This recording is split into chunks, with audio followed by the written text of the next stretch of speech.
पांडुरंगा करू प्रथम नमन दुसरे चरण संताची त्यांच्या कृपादाने कथेचा विस्तारून बाबाजी सद्गुरु दास तुका मनोजवं मारुत तुल्य वेगं जितेन्द्रियं बुद्धिमतां वरिष्ठं वातात्मजं वानरायुत मुख्यं श्रीरामदूतं शरणं प्रपद्ये नागेन्द्रहराय त्रिलोचनाय भस्मांगरागाय महेश्वराय नित्याय शुद्धाय दिगंबराय तस्मै नकराय नमः शिवाय शरदिंदु समाकारे परब्रह्म स्वरूपिणी वासरा पीठ निलये सरस्वती नमस्तुते विठाला विठाला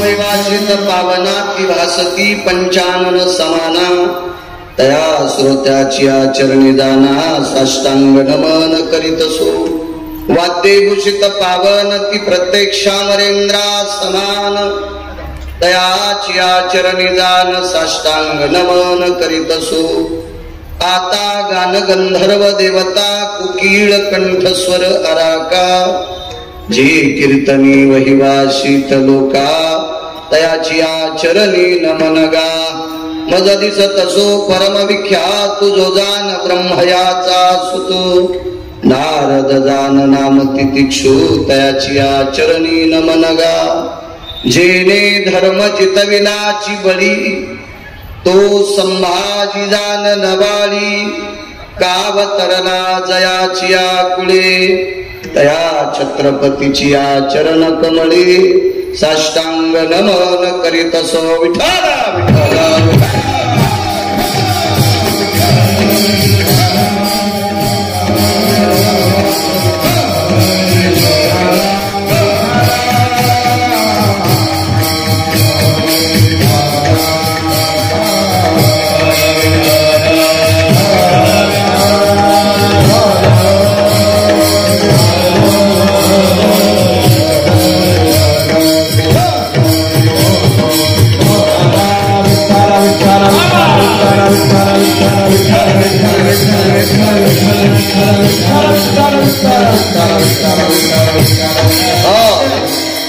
कृपया इकडे सरका इकडे या साईडला मागच्यांना दिसलं पाहिजे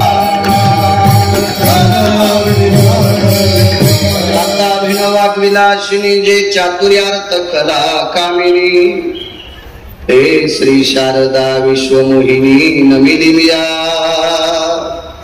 नदी दिव्य गोदा तटीचा विलासी सदा प्रिय जो सज्जना वैष्णवासी जया वर्णिता प्रेमात्यंत चित्ता नमस्कार माझा श्री गुरु एकनाथा ब्रह्मांडाचा धनी तो संती केदारुणी मनोनी नाचे मागे मागे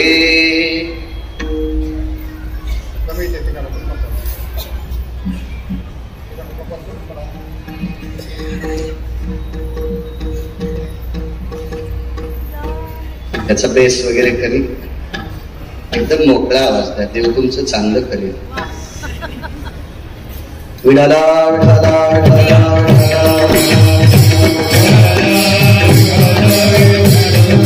प्राप्त प्रसंगी निवडलेला अभंग विश्वमान्य विश्वभूषण विश्वाधिकार विश्वप्रिय देवमान्य शास्त्रमान्य शांतीब्रह्म नाथ बाबा यांचा प्राप्त प्रसंगी निवडलेला अभंग विठाला विठाला विठाला प्राप्त प्रसंगी निवडलेला अभंग माझ्या पैठणच्या मालकांचा आहे करा आवाज करा मॉनिटरला आवाज द्या मोकळा द्या इको कमी केला तरी चालेल प्राप्त प्रसंगी निवडलेला अभंग पैठणच्या मालकांचा आहे गोड आवाज झाला असाच थोडासा गोड करा या अभंगाद्वारे पैठणचे मालक नमूद करतात अष्टादश संतांचं पंढरपुरातल्या मालकावर कर्ज आहे एक चारवाक मालकांकडे गेला. मोठी माणसं आहात तुम्ही, इंद्रायणी मातेच्या आणि पवना मातेच्या कुशीतली माणसं आहात. माऊली महावैष्णव ज्ञानोबारायांच्या आणि तुकोबारायांच्या छायेतले माणसं आहात. रयतेचे राजा छत्रपती शिवाजी महाराजांचा राजकीय छत्र तुमच्या या प्रांतावर होतं.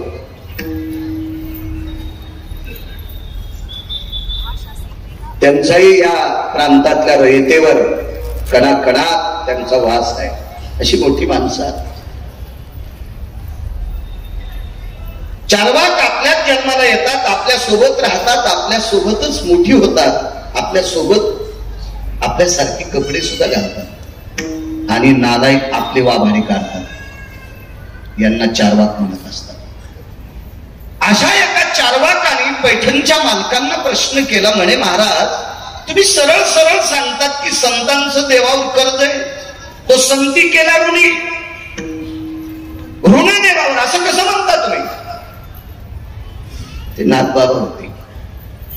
त्यांनी सांगितलं, तुम्हाला मान्य नाही का मी म्हणतोय ते?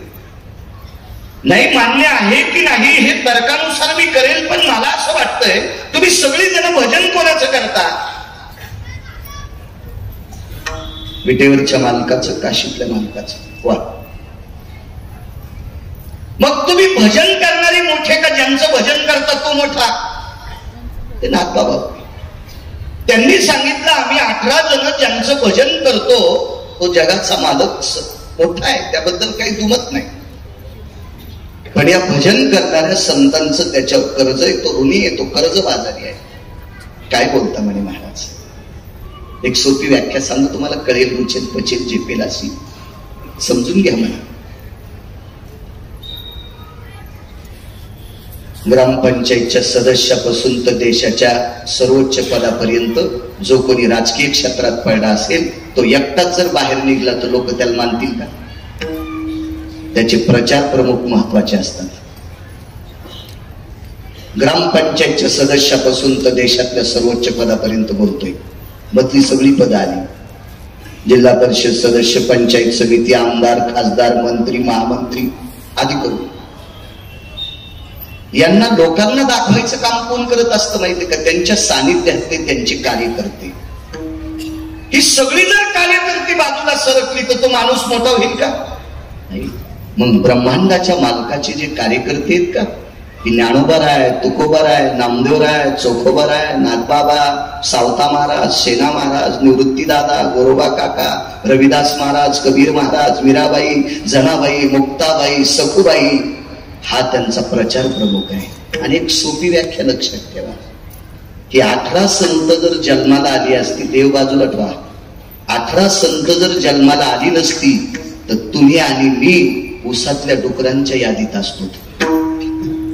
तुम्ही आणि मी उसातल्या डुकरांच्या यादीत असतो, रानटी पशुच्या यादीत असतो. ही आपली कथा जगाचा मालक सुद्धा वैकुंठात खाली लोकांना कळाला नसता. कोणी ठाव केलाय?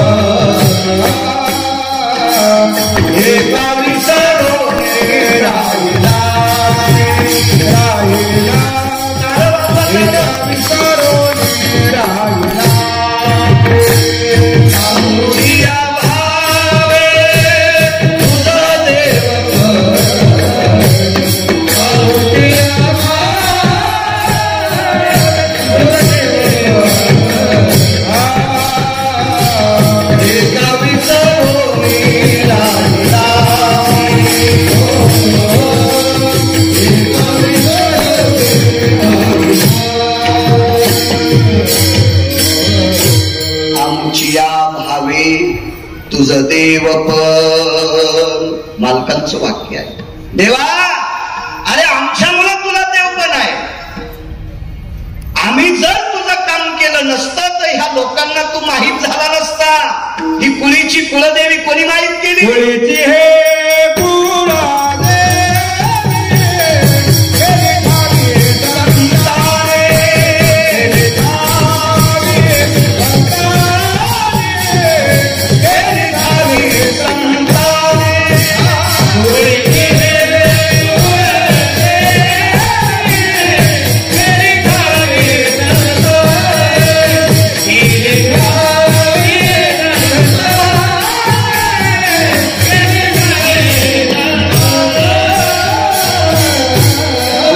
कुलदेवी कुलदेवी केली ठावी संताने.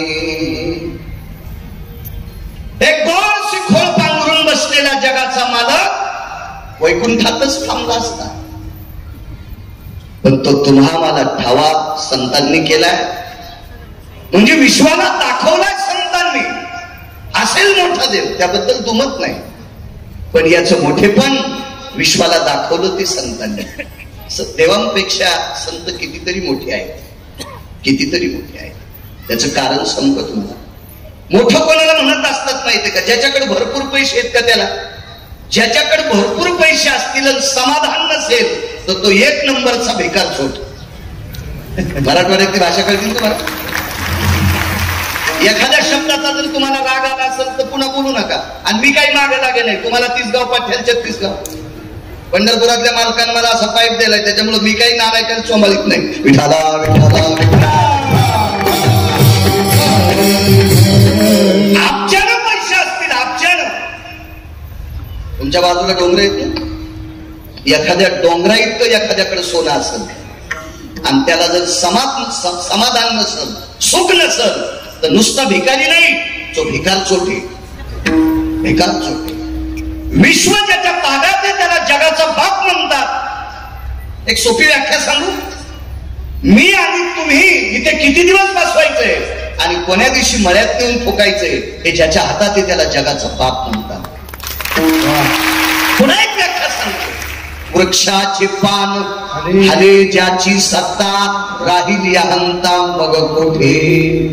झाडाचं पान त्याच्या सत्तेशिवाय हलत नाही, त्याला जगाचा बाप म्हणतात. परवाची 22-23 दिवसाची व्याख्या पहा.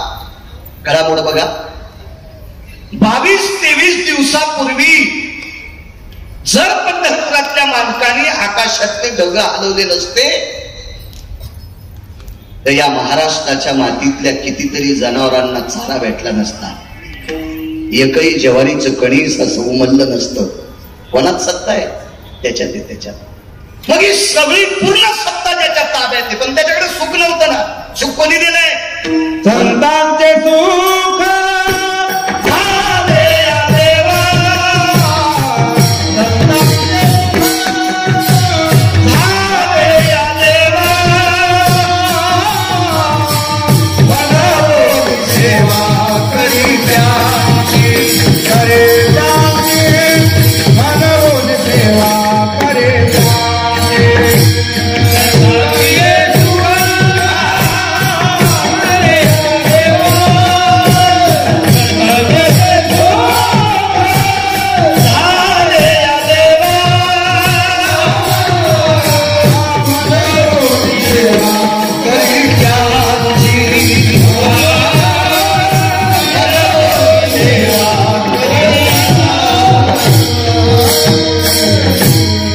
संताचे सुख झाले या देवा, मनवोनी सेवा करी त्यांची. ब्रह्मांडाच्या मालकाला सुखाचा दुष्काळ होता आणि ते सुख मात्र संतांनी दिले. अजून ते सुख संपलं नाही, तो खालीचे ते सुख उपभोगण्याकरता अजून संतांच्या घरी आहे. ज्या सुखाला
सुख जगाच्या मालकाला संतांनी दिले. कितीतरी पुरावे सांगता येतील. आणि या सुखाचं, या नामाचं, या चिंतनाचं, त्याच्या नामाच्या पवाड्याचं, त्याच्या नामाच्या गजराचं, त्याच्या नामाच्या चिंतनाचं कर्ज देवाच्या डोक्यावर आहे. हे उतरावा याच्याकरता त्यांच्याकडे नाचतोय. मनोनी नाचे मागे मागे. नाचणे म्हणजे घुंगरा बांधून नाचणे नाही. त्यांच्याकडे गरजेची पडलेली कामं, संतांकडे गरजेची पडलेली कामं ही स्वतःहून कामं न सांगता करतो, ही ती नाम नाचणे. त्या संतांच्या घरची ही कामं करतोय, याच नाव आहे नाचणे. काय ऋण होतं, कशा पद्धतीनं नाचलाय. तुम्ही जेवढा गिरगावच्या बाळूला आशीर्वाद देताल तेवढा मी तुमच्या पुढे बोलण्याचा प्रयत्न करेन. तत्पूर्वी मोठ्या श्रद्धेने, मोठ्या अट्टहासाने, मोठ्या असीम प्रयत्नाने गेल्या 6 वर्षापासून म्हणजे अर्ध्या तपास सप्ताहाला 12 वर्षाची एक तपश्चर्या असती. विठ्ठल परिवार मावळ प्रांत या विठ्ठल परिवाराच्या वतीने चालत असलेला हा सप्ताह अर्ध्या पर्वात आलाय. अर्धी तपश्चर्या या 6 वर्षात तुमची पूर्ण होती. मोठ्या श्रद्धेने, मोठ्या भावयुक्त अंतकरणाने, सात्विक सदाचारी रसरशीत प्रेमाने इंद्राच्या वैभवाला लाजवी असा गोडसा नामयज्ञ आणि अन्नदानाचा यज्ञ. या संप्रदायात 2 यज्ञ सांगितले. एक नामाचा, कलियुगी उद्धार हरीच्या नामे, आणि एक अन्नदानाचा यज्ञ. इथे येणाऱ्या प्रत्येक भाविकाला, सात्विकाला, सदाचार्याला, पुण्यशीलाला, अधिक वारकऱ्यांना, सत्यात सगळे बसले म्हणजे वारकरी म्हणता येत नाही. म्हणून सदाचारी, पुण्यशील, सात्विक, पावन, आदरणीय, माननीय, अधिक वारकरी ठराविक असतात. आमची लोक एखाद्या वेळेस कोणालाही चोंभाळतात. तसं चोंभाळलं की कीर्तनकाराच्या बोकांडीवरती पाप पडत असते. विठाला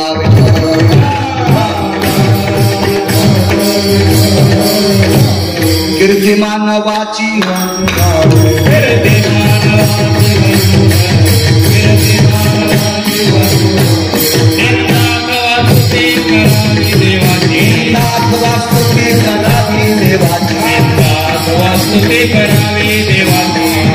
वास्तुते करावी देवाचे.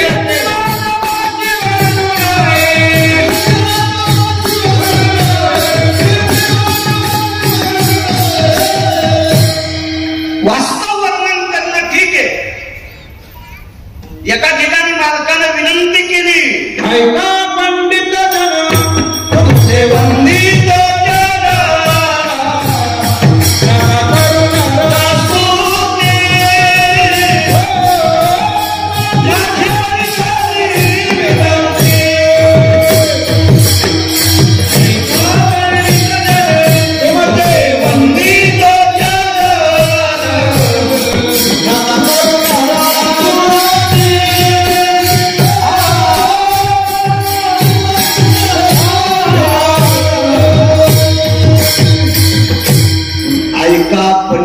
जन तुमचे वंदितो चरण, नका करो नरस्तुती, माझी परिसावी विनंती. सगळे वारकरी नाही. किती बायका तंबाखू खात्यात? एकीनं नाही म्हणणं म्हणजे सगळ्या झाल्या काय? तोंड पाहिल्या कळतंय मला. खाती के गालक नाती के बाल. या गांजावरून आलो का मी? गोळ्या संपल्या. किती जणी तंबाखू खातात? जी तंबाखू खाती ती 4 पिढ्याला मातीत घालती. तुम्ही यालाही टाळायला पाहिजे. वाव अंगावर टाकला तरी तुम्ही वावच म्हणता का? जी मागणी तंबाखू खात असेल ती वारकऱ्याची यादी देऊ शकत नाही माझ्या बाईने. एखादा चोंभाळ्या महाराज 2-4 हजारासाठी तुम्हाला म्हणत असेल तो पण नालाय तुमच्या बापानं, आणि त्यानं तुम्हाला चोंबळ्या त्याचाही बाप तुमच्या डोक्यावर. विठाला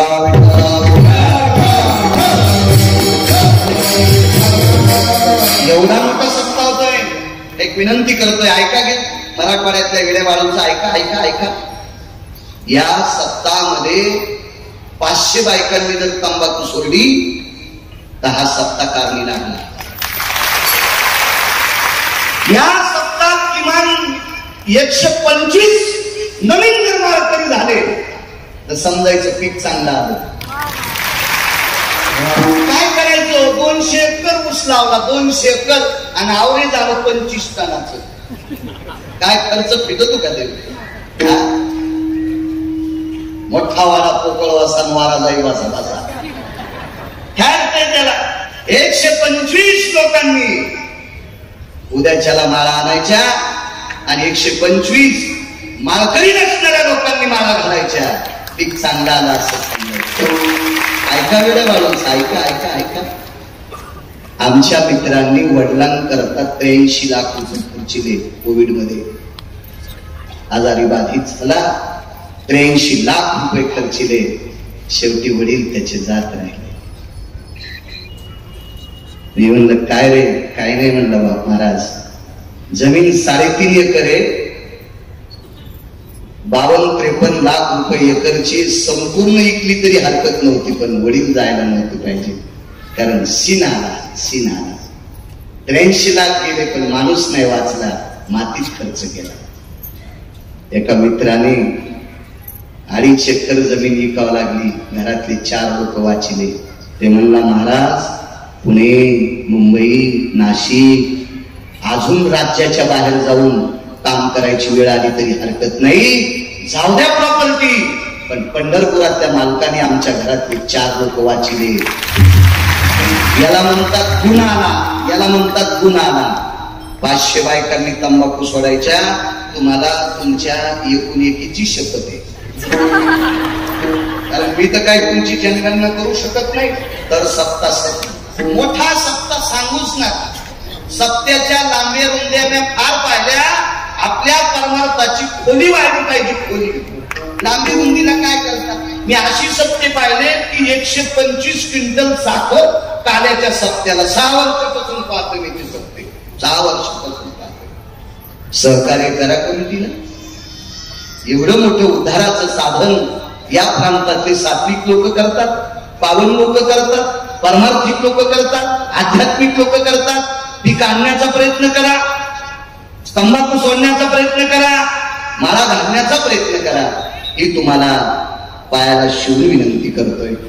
मोठा भव्य दिव्य इंद्राच्या वैभवाला लाभवी असा ज्ञानयज्ञ, नामयज्ञ, अन्नदानाचा यज्ञ, प्रत्यक्ष अन्नपूर्णा आहे. मला मगाशी महाराज म्हणत होते, काल बऱ्यापैकी पात्र उठले. तो सप्ताह मोठा असतो. ज्या सप्ताहात जास्त अन्नदान असतं का, तो सप्ताह फार मोठा असतो, फार मोठा असतो, फार मोठा. माणसं कशालाही जमते. तुम्ही जर लोकनाट्य आणलं आणि ते फुकट ठेवलं आणि गाड्या पाठिल्या तर पहा किती लोक येते. लोक आग्या मोडाच्या माश्या, धूर आणल्याच्या नंतर कांदा काढू देते आणि धूर घेऊन गेला की गण लावणाऱ्या जसं ते. हे अन्नदान महत्वाचं आहे. सगळ्यात मोठी ताकद अन्नदानाची आणि नामस्मरणाची. इथे विठ्ठल नाम येत 2 तास विठ्ठल नामाचा, साधू संतांच्या नामाचा यज्ञ होतोय. याच्यापेक्षा दुसरा मोठा कुठला यज्ञ नाही. सप्ताहात जास्त नामस्मरण झालं पाहिजे आणि अन्नदान झालं पाहिजे. हा सगळ्यात मोठा यज्ञ. तुम्ही भारतातला कोणताही महाराज आणला तर त्यालाच विमान येणार नाही, तर तुम्हाला कधी येणार? मग सप्ताहातल्या 2 गोष्टी सांभाळायच्या. जितकं नाम होईल तितकं नाम वाढवायचं, नामस्मरण वाढवायचं, आणि जेवढा अन्नदान करता येईल तेवढं करण्याचा प्रयत्न करायचा. या 2 गोष्टीच्या शिदोऱ्या या सप्ताहात इन्व्हॉल्व असणाऱ्या लोकांना, सहभागी असणाऱ्या लोकांना पंढरपुरातल्या मालकांनी आणि काशीतल्या मालकांनी शिक्कामोर्तब करावं. इतकी मोठी ताकद आहे. विठाला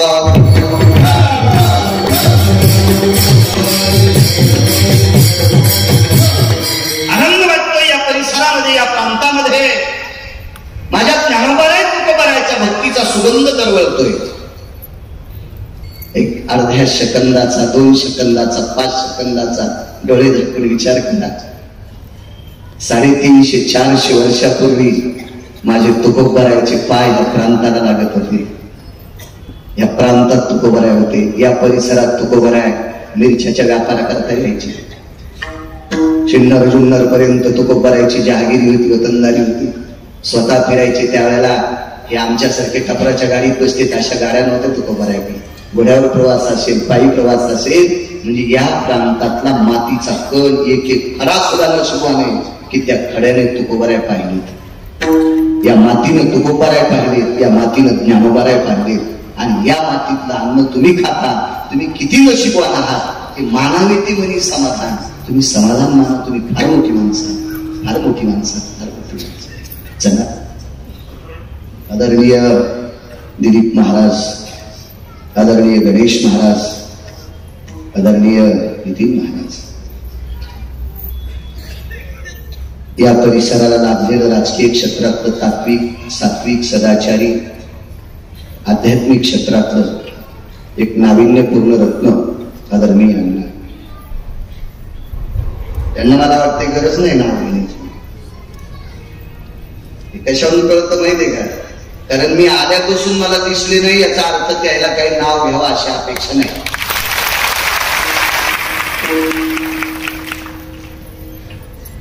लगेच करतो.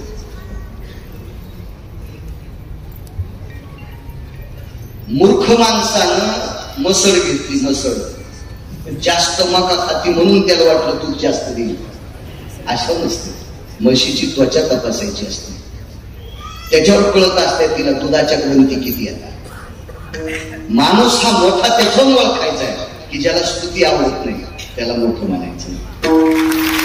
संत ते मोठे असतात. उच्चता डोळ्यानं देखावी, स्वकीर्ती कानी ऐकावी, महत्व हरवी, चातुर्य लपवी, विषय बनविली आवडवी. ही खऱ्या संतांची लक्षणं असतात. खऱ्या संत. आदरणीय राजकीय क्षेत्रात तुम्हाला लाभलेलं एक नाविन्यपूर्ण रत्न. विकासाच्या बाबतीत माझ्यासारख्याने राजकीय क्षेत्रातलं 1% ज्ञान नसणाऱ्या माणसांनी काय त्यांचं वर्णन करावं. पण आध्यात्मिक क्षेत्रात, परमार्थिक क्षेत्रात, आपल्या परिसरामध्ये ज्ञानोबराय तुकोबरायच्या नामाचा जयघोष व्हावा.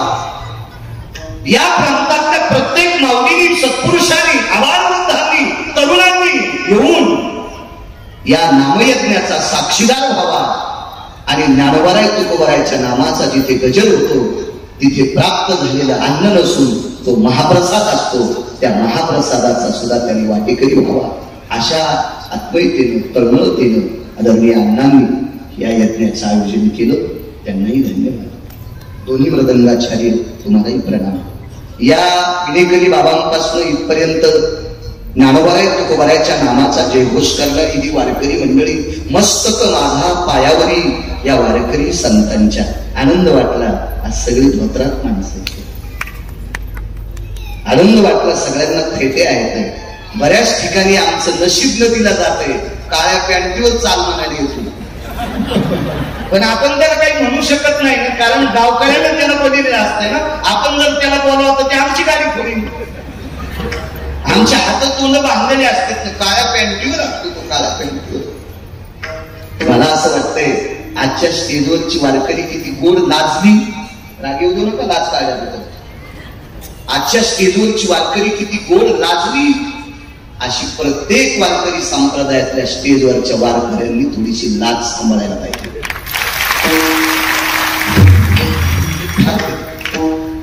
माझे 4198 गावं आजच्या महाराष्ट्रातली पूर्ण झाली.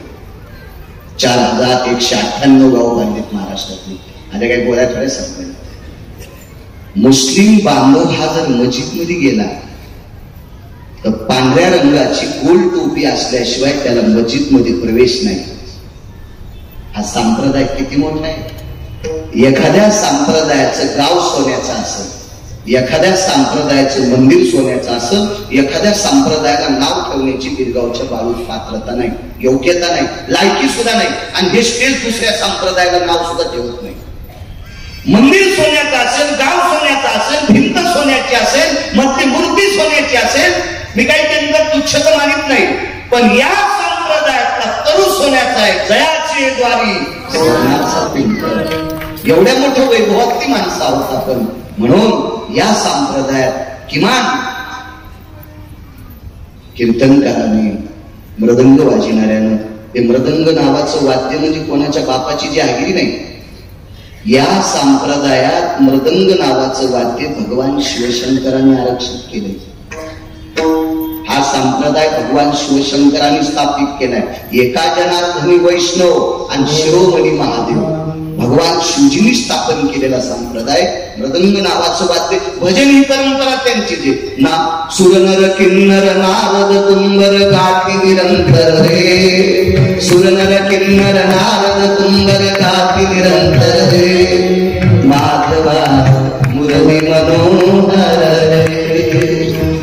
किंवा नारद तुम सांब गायन करी, सांब म्हणजे शिवशंकर, तिथून परंपरा. म्हणून या संप्रदायातल्या लोकांनी कीर्तन झाल्यावर उघडं का नाही सर, पण कीर्तनात उभा असल्यावर धोत्र घालावा, टोपी घालावा. अहो काही काही आमची लोक सुद्धा टोप्या घालीन असे निघाले जसं उसातलं डुक्कर पळायले. अरे लोक तुझ्या पाया पडते. किती पाय पडे मी स्टेट बाहेर उभा होतो, 80-80 वर्षाची म्हातारी पाय पडे. याचा अर्थ मराठवाड्यातला बाळ्या दैशा आणा याचा अर्थ नाही. ज्ञानोबा आहे तो बरायचं भजन करतो म्हणून लोक जात पाहत नाही, वय पाहत नाही, त्याची श्रीमंती पाहत नाही, त्याच्या अंगावर पांढरे कपडे, डोक्यावर फेटाय म्हणून एरवी तरी कुशे कोण आणि पावी देवासाठी मान. आमच्या लोकांनी चांगलं राहिलं पाहिजे.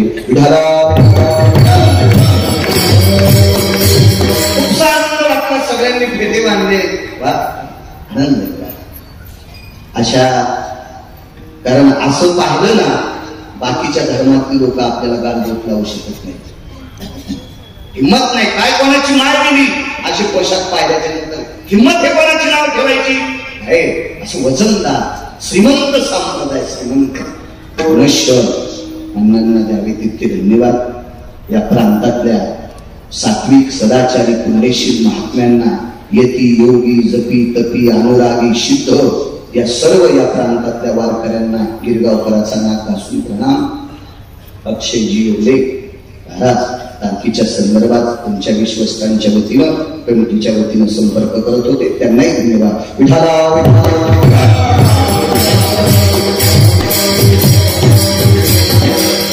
ब्रह्मांडाचा धनी तो संती केला आवाज करा. काय रुळे देवाच्या दर्शनात. गोरोबा नावाचे एक महान वारकरी होते. बऱ्यापैकी वारकऱ्यांचे बाहेर चित्रीकरण केले, देखावा इतका सुंदर केलाय. सगळ्या वारकऱ्यांची बऱ्यापैकी प्रतिमा बाहेर गेटवर अशा त्या कंपाऊंडला लागले. याही कार्यालयात गोरोबा काका नावाचे अष्टादश संतांपैकी निष्ठावंत वारकरी होते. भक्तीचं कर्ज देवाच्या डोक्यावर. काकाचा व्यवसाय होता मातीची गाडगे करणे आणि विश्वातल्या प्रत्येक जीवाला गाडगे अत्यंत गरजेची होती. त्या काळामध्ये डब्याची फार कमतरता होती, दुष्काळ होता. म्हणून जास्त संसारातल्या जेवढ्या काही खाद्यातल्या वस्तू येतात त्या सगळ्या गाडग्यात ठेवल्या जायच्या. गाडगं कोणी मडकं म्हणते, कोणी गाडगं म्हणते. पूर्वीच्या काळात दुधासाठी सर्वत्र वापरल्या जाणारं गाडगं, पिठासाठी वापरल्या जाणारं गाडगं, डाळी ठेवण्यासाठी गाडगं, तांदूळ ठेवलेले तांदूळ सुद्धा गाडग्यात ठेवायचे. याच्या पलीकडे सांगू का, 1000 कोटीची प्रॉपर्टी असणारा जरी मेला तर शेवटचा इष्टू कशात,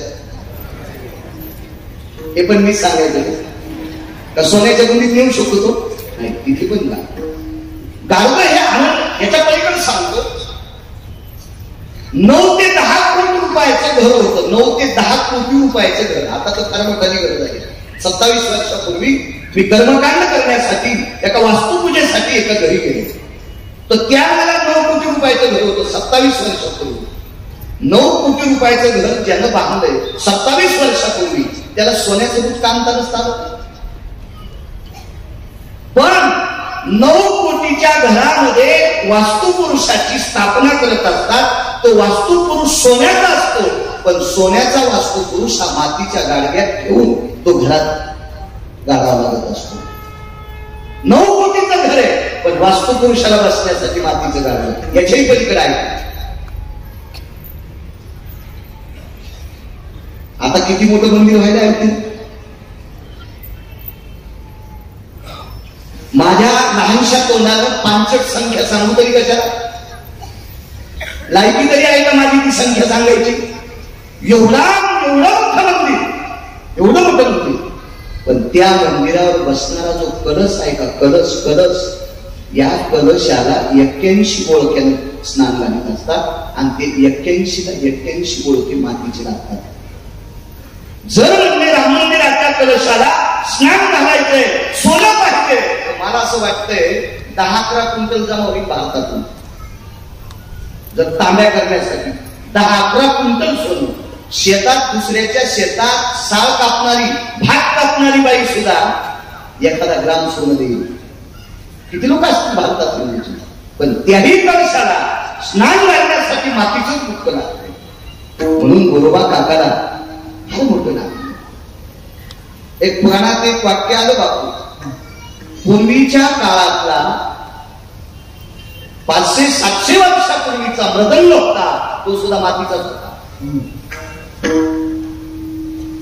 तोही मातीचाच होता. विशिष्ट प्रकारच्या कुलाल दादानी, कुलाल शब्द कळायचा नाही, कुंभार दादानी ती माती घडवायची, मळवायची, मळायची आणि त्याचा असा सुंदर सहाय करायचा आणि त्याचाच मृदंग असायचा. मृदू म्हणजे माती. पुराणात 2 ठिकाणी फारसा काही पुरावा आला थोडासा. मातीला अनन्य साधारण नव्हतं. त्या मातीचे मडके करायचं काम गोरोबा काकांचं. काका तशी प्रापंचिक होते, संसारिक होते. काकांच्या जीवनात एक पत्नी आली. काका भगवंताचं चिंतन करणारी व्यक्ती. मातीचे गाडगे घडत असताना, चाक फिरवत असताना रामकृष्ण हरी म्हणायचे. ही मातीची गाडगे करण्यासाठी चिखल करत असताना, तो चिखल तुडवीत असताना सुद्धा रामकृष्ण हरी म्हणायचे. काका ती मडके अशी थापतीत असताना तरी रामकृष्ण हरी म्हणायचे. काका माती चालताना सुद्धा रामकृष्ण हरी म्हणायचे. काका चिखल असा त्या चाकावर टाकताना सुद्धा रामकृष्ण हरी म्हणायचे. काका आव्यात गाडगे टाकताना सुद्धा रामकृष्ण हरी म्हणायचे. काका आवाज हाकताना सुद्धा रामकृष्ण हरी म्हणायचे. काका आव्याला अग्नी लावत असताना सुद्धा रामकृष्ण हरी म्हणायचे. काका आवाज फोडताना सुद्धा रामकृष्ण हरी म्हणायचे. काका आव्यातले गाडगे बाहेर काढताना सुद्धा रामकृष्ण हरी म्हणायचे. घरी गाडगे घेण्यासाठी आला, त्याला गाडगं देताना सुद्धा रामकृष्ण हरी म्हणायचे. अख्खं जीवन काकांचं रामकृष्ण हरी म्हणायचे. ही नामाची ही जी पावती होती, हे कर्ज होतं, हे देवाच्या डोक्यावर होतं. किती काकाचं भजनावर प्रेम होतं, किती भजनावर प्रेम होतं, किती भजनावर.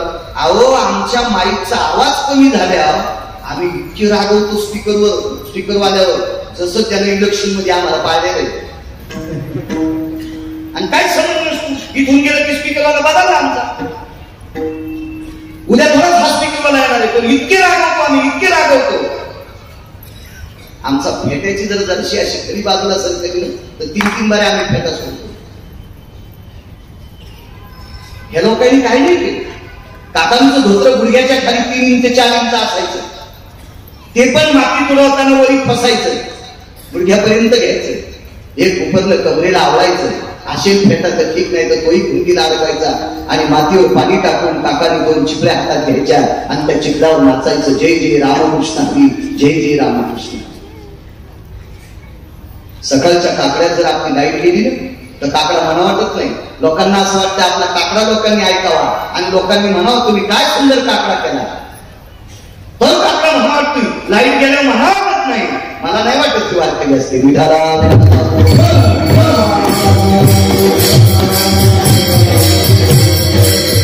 काही नव्हतं काकांना. मला सगळी संत सांगता येणार नाही. 2 तासात किती सांगणार आहे. काकांचं जीवन देवमय होतं. किती दिवस श्रद्धा. काका भजन करत असताना डोळे उघडे ठेवतच नव्हते.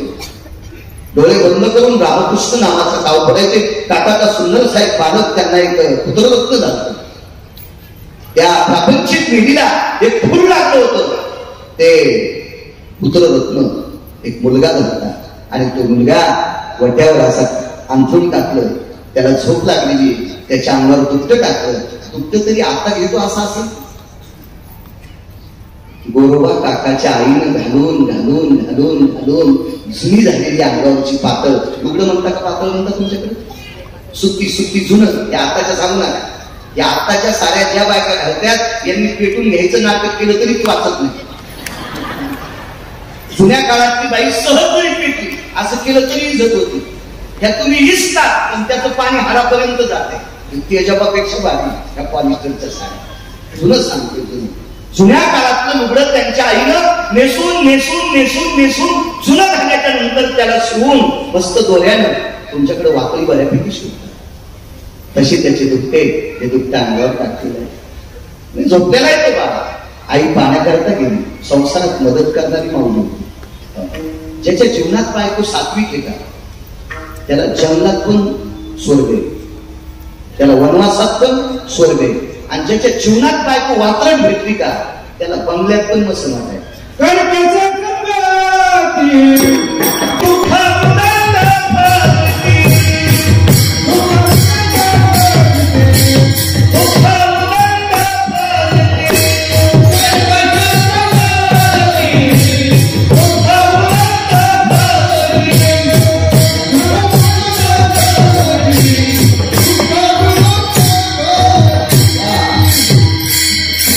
माणसांचं वाक्य कर्कश संगती दुःख उदक.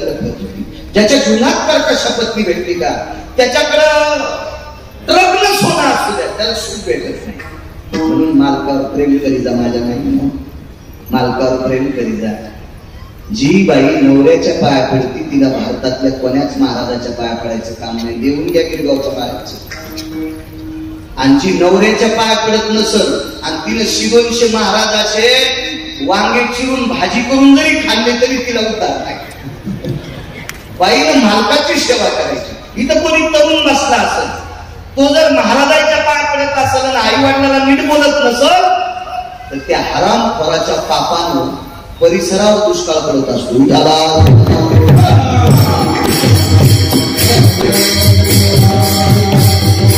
आई वडिलांची सेवा करणारा सर्वात मोठा आपल्या पतीची सेवा करणारी स्त्री तिची देवावरील सत्ता. पंढरपुरातला मालक मालकाच्या 3 बाऱ्या पाया पडणाऱ्या स्त्रीच्या 9 बाऱ्या पाया पडला. त्या स्त्रीचं नाव होतं लोपामुद्रा आणि त्या पंढरपुरातल्या मालकाचं नाव होतं भगवान प्रभू रामचंद्र. 9 वेळेस पाया पडले. ती कोणाच्या पाय अहो ती प्रभू रामचंद्राच्या पाया पडलीच नाही. शितीनं शंका व्यक्त केली जी तुमच्या पाया पडत नाही ते तिच्या कशी पडत तुम्ही तिच्या पाया कसे पडता. तर भगवंतानं सांगितलं सीते आपलं नशीब मोठे तिने आपल्याला पाया पडू दिलं. तिने सांगितलं काय केलं काय नाही. 3 टाइम महर्षी अगस्तीच्या पाया पडली. अगस्ती काही सामान्य महाराज होते का. एकाच मने माझा पिता जयाने त्रासिला म्हणून मी बहु भीते गया साधू मुलाला. पुरावा शपथ आहे ना गात्रातला नाही. नंतर वकालत करू. बऱ्यापैकी लोक काय होते माहितीये का फारसे काही अभ्यास नसते. 2-4 पुस्तकं याच्याकरता वाचते तर ते दुसऱ्याचं विचविण्यासाठी.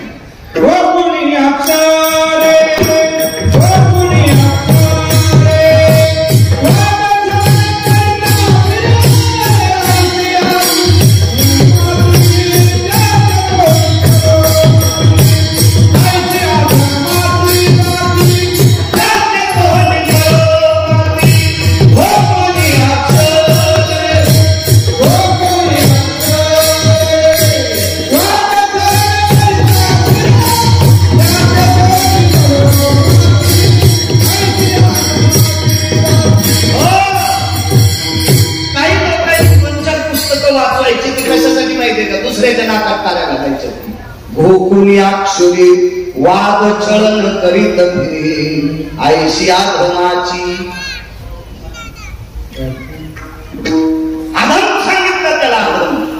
4-2 पुस्तकं वाचून दुसऱ्याच्या विचकेले मूर्खपणाचं मोठी लोक होती, अधिकारी होते. गोरोबा काका माती पुरवत असताना हातातल्या चिपळ्यांचा आवाज आणि त्यांचं भजन असं गोड असं, जय जय राम कृष्ण हरी, जय जय राम कृष्ण हरी, जय जय राम कृष्ण हरी.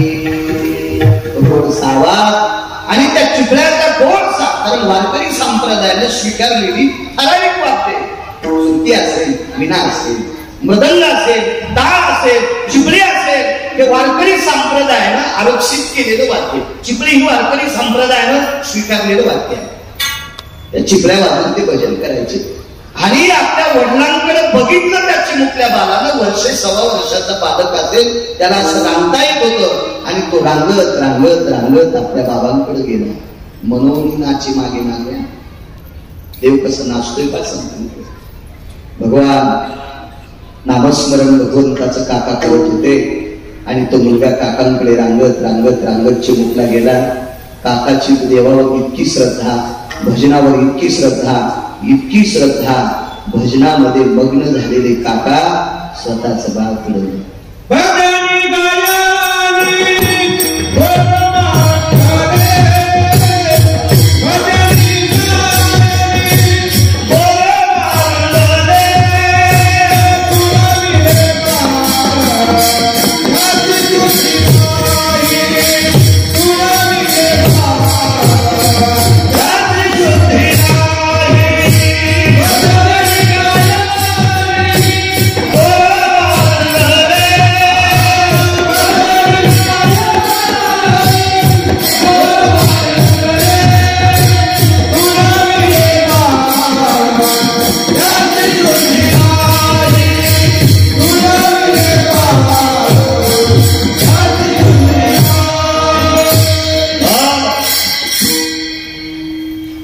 लेकरू तुडोल, लेकरू लेकरू इतका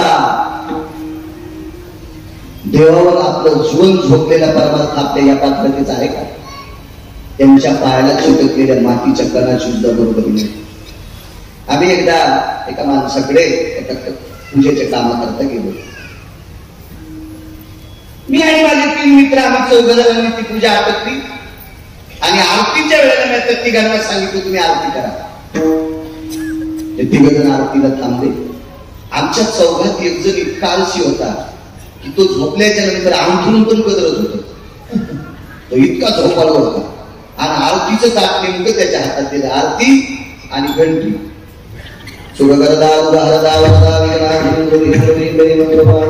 अशी ती घंटी आली आरती.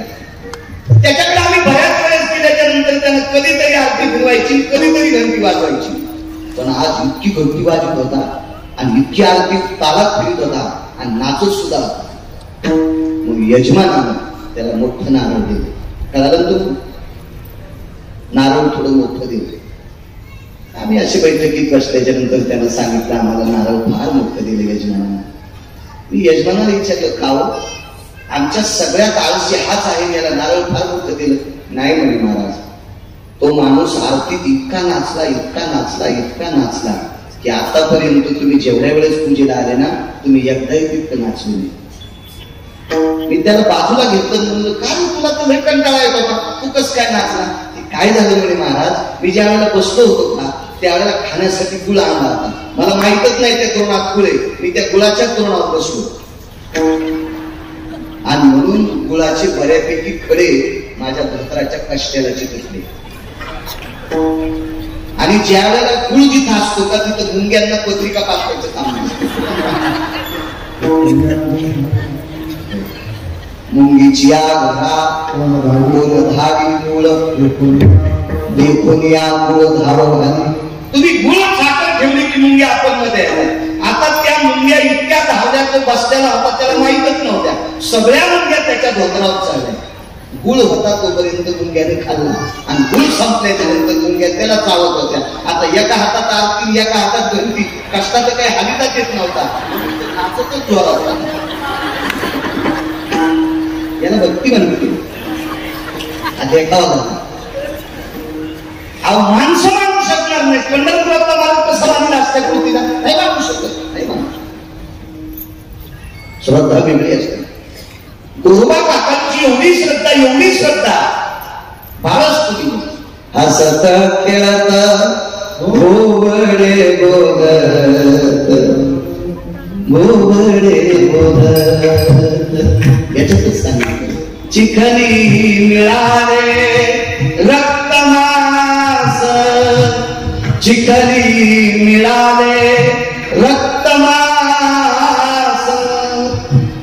तो चिखल लहान गोरोबा काकांच्या घोट्याच्या वरी गुडघ्याच्या खाली लालगुंद नाजूकशा चिमुकल्या निष्पाप लेकराच्या अंगातल्या रक्ताचे थेंब गुडघ्याच्या खाली आले.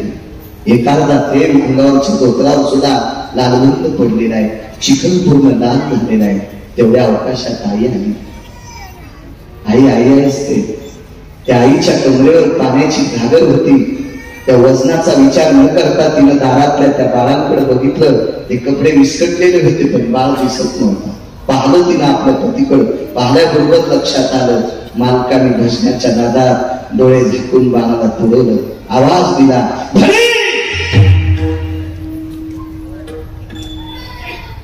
कल्पना करा, उगाच विचार करा, आपल्या हाताने जर अशी चूक झाली असती तर आपली बायको आपल्याला धनी म्हणली असती का? भिकार चोट पांचटा हलकटा रावणा राक्षसा नालायका निर्दयी दुराचारी जनावरा लांडग्या असती म्हणली असती आपली पप्याची मान. हिंमत होती का? धनी शब्द वापरला. धनी. तुम्ही नवऱ्याला धनी म्हणता का? नाही. काय जीवन वेळी धनी तुमच्या काय होते धनी म्हणलं तर बॉम्ब पडेल का अंगावर? नका धनी म्हणून. मालक म्हणायला काय हरकत आहे? जाऊ द्या, मालकही म्हणू नका पण नावानं नका बोलू जाऊ. ज्ञानोबा तुकोबारायच्या प्रांतातल्या आहेत तुम्ही. रयतेच्या राजा छत्रपती शिवाजी महाराजांचा वास होता या प्रांतात. नवऱ्याला नावानं बोलू जाऊ नका. एका बाईने मला दूध घ्यायला बोललं तर त्या बाई म्हणलं, बाई मी काय बोक्या नाही, मला काय दूध पाहून. बोलण्याच्या नंतर पुन्हा म्हणले, तुम्ही वाटीत घेतात का कशात? त्याला मी कपात बी घेतो. काय चालेल? कप हा मातीचा असतो. सर्व पात्रां पवित्र मृत्तिका पात्र पवित्र. मातीचं पात्र सगळ्या पात्रात पवित्र सांगितलं ना. लग्नात सुद्धा मातीचंच पात्र लागतं कामात वाजवायला. मी किती वेळ सांगितलं तुम्हाला माती मेल्यावर सुद्धा दिसतं त्याच्यात. पुन्हा पुन्हा त्याची पुनरावृत्ती नको. असो, संक्रांतीचं वाण देण्यासाठी सुद्धा मातीचंच पात्र लागते. किती जरी श्रीमंती असेल तर सोन्याच्या बोळक्यात वाण नाही द्यायचा. हे नालायकपणाचा कळस आहे. हे चुकीचं काम आहे. शास्त्र म्हणेल ते सांगावे, ते राज्यही पूर्ण मानावे. एका बाईने घरी बोललं. घरी बोलल्याच्या नंतर तिने सांगितलं, महाराज तू नको पण चहा घ्या. काय हरकत नाही. तिने लगेच फोन केला, विवेक दुधाची पिशवी घेऊन ये. विवेक ना समुद्र धरल्यावर दुधाची पिशवी आणली. मी त्याच वेळेला करील त्या पिशवीतलं दूध पेण्यापेक्षा रोगर पेल्यानं बरोबर. जमीन त्या लहानशी एकर होती आणि तरी पिशवीतलं दूध आणत होते. ज्याच्याकडे जमीन आहे का त्यानं असं वजनदारपणा ते काय सांभाळला. उद्या भविष्यातले लेकर त्यांच्यात आशा शक्ती वाढतात, रोग प्रतिकारक शक्ती वाढते. त्याच्यात फारच जाणं काय फारच जाणं. सकाळी एक बाई पाहिली, प्यांक घातलेली बाई.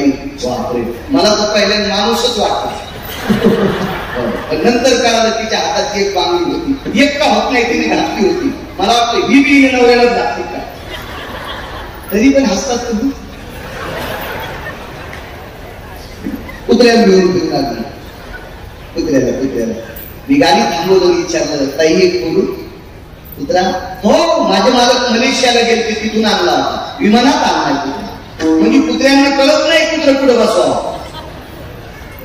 कुत्रा विमानात आणला. म्हणलं, बाई सासरे 8 वर्ष झालं सासऱ्यांची माझी भेटत नाही. वा वा वा वा. चट हिसकून घेतलं सासऱ्याचं आणि दिलं त्याला काढून. अशी बाई ज्या भागात असेल त्या भागात दुष्काळ पडतो. घरातल्या लोकांवर प्रेम करा. ज्या सासू सासऱ्यांनी दुष्काळात जमिनी करून ठेवल्या त्याच्या हिसकून घेऊ नका. घरात अंगावर छत पडून मारता. महाराजांच्या पाया किती पडता, भजन किती करता, त्याच्यापेक्षा सासू सासऱ्यावर किती प्रेम करता याच्यातच तुमचा खरा परमार्थ ज्ञानोबाराय तुकोबारायला कळेल. आपल्या घरातल्या म्हाताऱ्या लोकांवर प्रेम करायचं हा खरा परमार्थ. तेव्हा ही घरी बोलीला विवेक दूध घेऊन ये, विवेक दूध घेऊन आला. तर मला असं वाटतं विवेक काकीचा मुलगाच असेल, पण विवेक चांगला धावला. मी ताई विवेक कोण आहे? माझे मिस्टर आहे. मला तुझा चहा नको, दूध नवऱ्यात जर एकटी बोलायली तर महाराजाला तर गॅसच्या पाईप आणशील तू नको.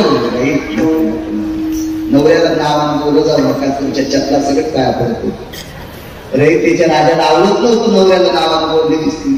हा वजनदार शब्दात बोलायचं नवऱ्याला, मालक म्हणायचं, नका धनी म्हणू, नका धनी म्हणू. पण पप्याचा बाप वगैरे वगैरे विवेक प्रदुम्न असं असं फेकून देण्यासारखं नका बोलू जाऊ. गोवाख्याला बोलण्यासारखं चांगलं बोलू. काकांच्या पत्नीने आवाज दिला,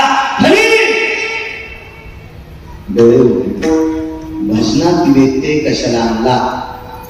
विचारलं नाही आवाज कशा करता दिलाय? बाईने आवाज चुकीचा द्यायचा का? देखून तू दिसतोय, तिचा पोटचा गोळा तू दिसता, ते यांचाही मुलगा होता. पण भजन का बंद करस, व्यत्यय का आणला? म्हणून चाक फिरवायची काठी होती. आता इलेक्ट्रॉनिक चाक फिरवायचं काम नाही, काठी फिरवायची. बाईच्या लक्षात होतं एका काठीत आपला शपथ करते, लगेच शपथ करते. पांडुरंगाची शपथ आहे. अंगाला हात लावताना लग्न करून बायकोचं रूपांतर बहिणी, लग्न करून बायकोचं रूपांतर बहिणी, स्पर्श करायचं बंद. दुसरी देवी वडिलांनी सांगितलं, पहिलीला जसं सांभाळलं तसं सांभाळा, तुम्हाला पांडुरंगाची शपथ आहे. बायका 2, महात्मा संन्याशी. शेजारपीने विष्णू टाकला. एके दिवशी बाजूला निद्रा करायला लावली, हात बाटवले, आणि दुसऱ्या दिवशी वैराग्याचा मेरू तो गोरा कुंभार आणि तोडी लेकर आणण्यासाठी घरातल्या एका मेढीला तलवार बांधली, कट्यार बांधली, चाकू बांधला, काय असेल ते शस्त्र बांधलं आणि स्वतःचे हात त्याच्यावर आपले आणि गोरोबा काकाला तोडून टाकले. पापी हातांनो, पापी हातांनो, ज्या जिभेनं विटेवरच्या मालकाचं भजन करावा, आणि ज्या जिभेनं ज्या डोळ्यानं देवाच्या मालकाच्या रूपाचं कौतुक करावा, नुसतं त्या वर्णन करावं, डोळ्यानं अंतःकरणात घ्यावा, डोळे झाकावा आणि मुखानं त्याचं वर्णन करावा, इतकं पवित्र शरीर. आणि या पवित्र शरीराच्या हाताने माझ्या विटेवरच्या मालकाची शपथ पाठवावा, दोन्ही हात जोडून लागते. इतकी भक्ती असू शकते. या टोकाचा परमार्थ असला, या अधिकाराचा परमार्थ असला, इतका कोण भाव देवाचा देवाला असला नाही, आपण त्या पात्रात बसू शकत नाही. इतकं प्रेम देवावर होतं, हे देवावर कर्ज आहे. ऐका पुढे आता. संक्रांत 15 दिवस 3 आठवडा महिन्यावर आली. गावातले प्रतिष्ठित माणसं काकांकडे आले आणि काकांना सांगितलं, काका आता संक्रांतीसाठी आमच्या मंडळींना सुले लागते. गाडगे काय सुले गाडगे म्हणतात तुम्ही? वंशासाठी सुले गाडगे लागतात, हे कुणी करायचे? काकांनी सांगितलं, दादा, काका, अण्णा, तात्या, भाऊ, आबा, नाना, जिजा, वजनदार शब्द व्याप्त करायचे. ऐका, पाहुण्यांना निरोप दिलाय, बऱ्यापैकी पाहुण्यांना निरोप पाठवलाय. या संक्रांतीचे गाडगे करण्यासाठी, मडके करण्यासाठी आमची पाहुणे येतील. 15 दिवस निघून गेले सज्जनांना. ज्याच्याकडे पैसा नाही ना त्याला कोण मानते? पुरावा आहे मालका. दुर्बळाचे कोण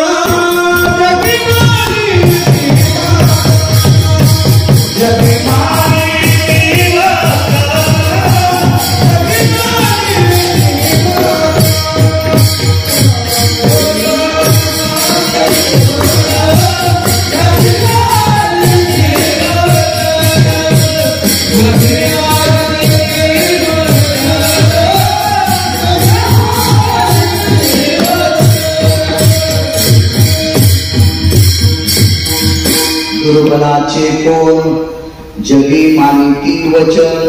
काय होतं माहितीये का? माईक हातात आल्यावर माणसं वैराग्याचं कर्म करते. काय पैसे मेल्यावर का बांधून न्यायचे का? काय करायचं त्या पैशाचं? असं कीर्तनात बोलल्याच्या नंतर तरुण निष्क्रिय बनतो. तरुण काम करणार नाही. पैसा मेल्यावर सोबत नेत नसतात, तर मरेपर्यंत पैसा लागत असतो. पैशाच्या विरोधात गप्पा नाही करायच्या.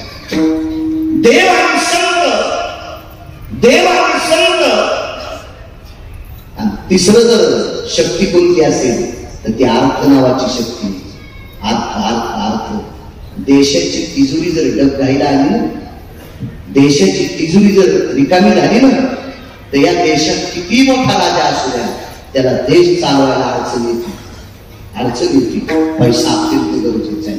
तुम्हाला एक ट्रक भर जरी पुस्तकं पाठ असतील, एक ट्रक भर जरी पुस्तकं पाठ असतील आणि तुमच्या खिशात जर रुपया नसेल तर तुमचे पाहुणे सुद्धा लग्नाच्या पत्रिका तुम्हाला देत नाही.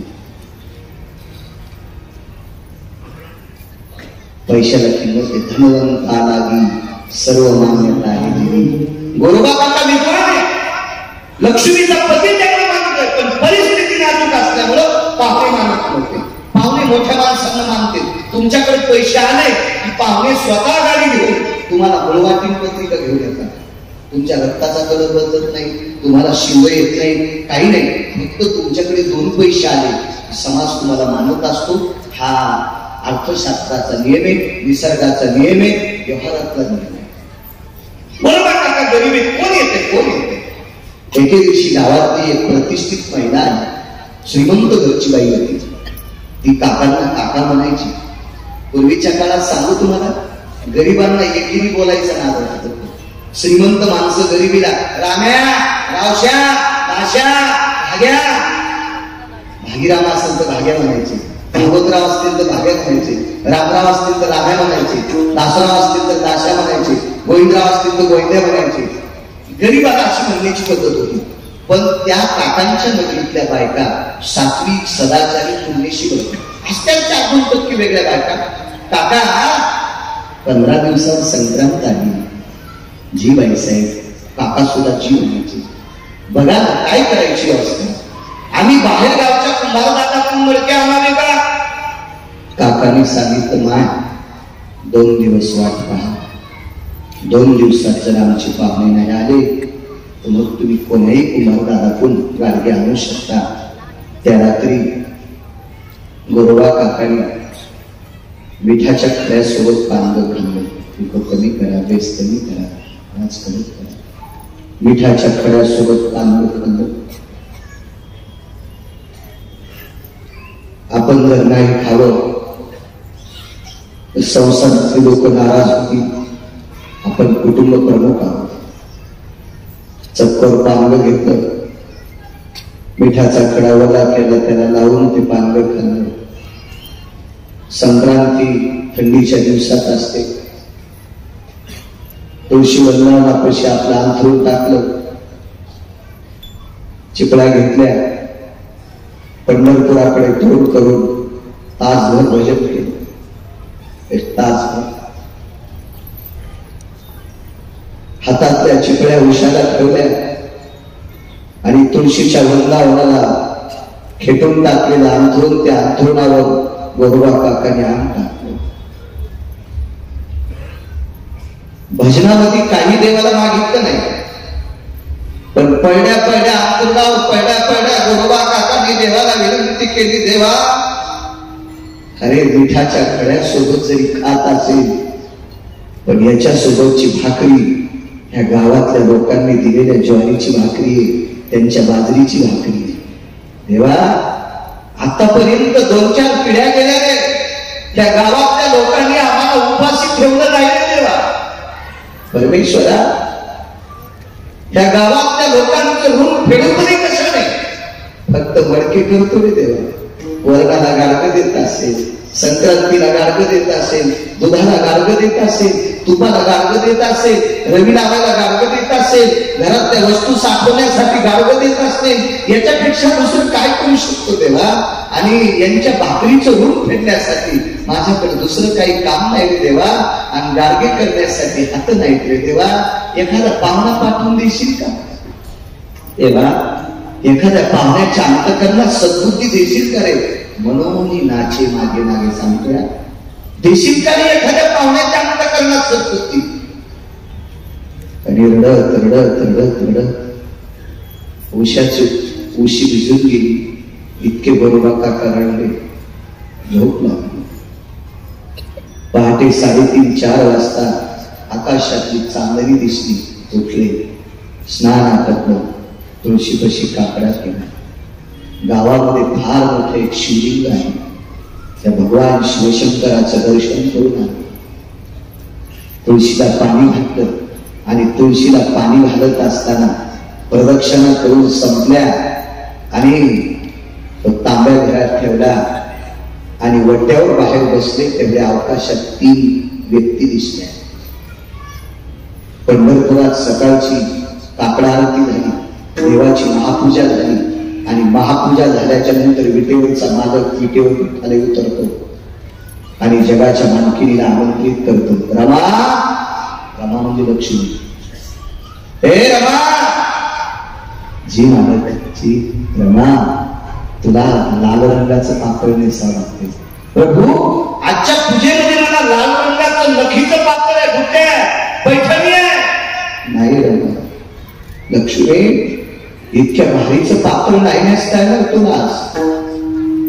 चांगल्या नखीचं, सात्विक, सुती, रेशमाचा जर नसलेला, रेशमाच्या बुट्या नसलेल्या, हिऱ्या माणिकाची कोंदण नसलेलं साधं लाल रंगाचं पातळ काष्टा घालावं लागेल, डोकं भरून पदर घ्यावा लागेल. जी मालक नेसले पातळ. रमा, जी मालक तुला कुंकू लावावं लागेल. लावलंय मालक. नाही रमा, गोल कुंकू नाही लावायचं का तू, तुला गाढवं कुंकू लावावं लागेल. मग जगाच्या मालकाने रुक्मिणीला लाल रंगाचं पातळ नेसण्याला लावलं. लोकाष्टी पातळ नेसलेलं, कपडावर आडवं कुंकू लावलं आणि पंढरपुरातल्या मालकाने गरुडाला सांगितलं, गरुडा मला एकदम साधं धोत्र घेऊन मखमली आणू नकोस आणि गुडघ्याच्या खाली ईदभर धोत्र येईल असं साधं धोत्र नेसले. अंगात निमस्ती घातली, बाराबंदी नव्हती, निमस्ती. जिनच्या पॅन्टीवाल्यांना निमस्ती करणार नाही. जुन्या काळात ती बनेन, तिला नंतरच नाव आहे कोपरी. तिला 6 खिशे असतात. तंबाखूचा तोटा ठेवण्यासाठी नाही, गाय छापची पुडी ठेवण्यासाठी नाही, ती काही वेगळ्या वस्तू ठेवायसाठी ते खिशे असतात. ती निमस्ती घातली आणि सुंदरच ताबूत घातलं. गरुडाने आईसाहेबांना प्रणाम केला. गरुडाने विटेवरच्या मालकाला प्रणाम केला आणि विटेवरच्या मालकाने गरुडाच्या पाठीवर हात टाकले. गरुडा, आज माझ्या काकाचं कर्ज फेडायचं रे. आज माझ्या संताचं माझ्या डोक्यावर घेतलेलं कर्ज फेडायचंय. तुला मदत करावं लागेल. काय करायचं प्रभू? काहीच नाही, तुला गाढव व्हावं लागते.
गरुडाला सांगितलं, गरुडा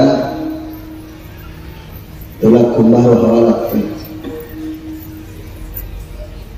गरुडाला थोडस मळमळ झालं. मला जर आमदार साहेबांनी सांगितलं, बाळू महाराज उद्या तुम्हाला गेट सांभाळायचं तर किती लिंच लागते, काय पात्रता आहे माझी. पंढरपुरातल्या मालकाची भेट करू द्यायचं कोणाच्या हातात माहिती? गरुडाच्या. कान धरून या नाचेन गरुड पारी. गरुडाच्या पुढे कान धरून नाचल्याशिवाय पंढरपुरातला मालक भेटत नाही. इतका गरुड मोठा आहे. त्याच्या मनात जर नाही आलं तुम्हाला पंढरपुरातल्या मालकाचं दर्शन घेता येत नाही. तरी पण बाळूला वाचमन केल्यावर राग येईल का नाही? आणि तो भक्तासाठी वाचमन झाला. दत्त चोपदारी घरी तसे नाथांच्या घरी 36 वर्ष दार गरुडानं सांगितलं देवा मला काही पण काम सांगा मला गाढ कसं करता. गरुडा अरे जगाची मालकी एका कुंभारीण मावशीचा वेश घेते. विश्व ज्याच्या ताब्यात येतो जगाचा बाप झाला कुलाल नारायण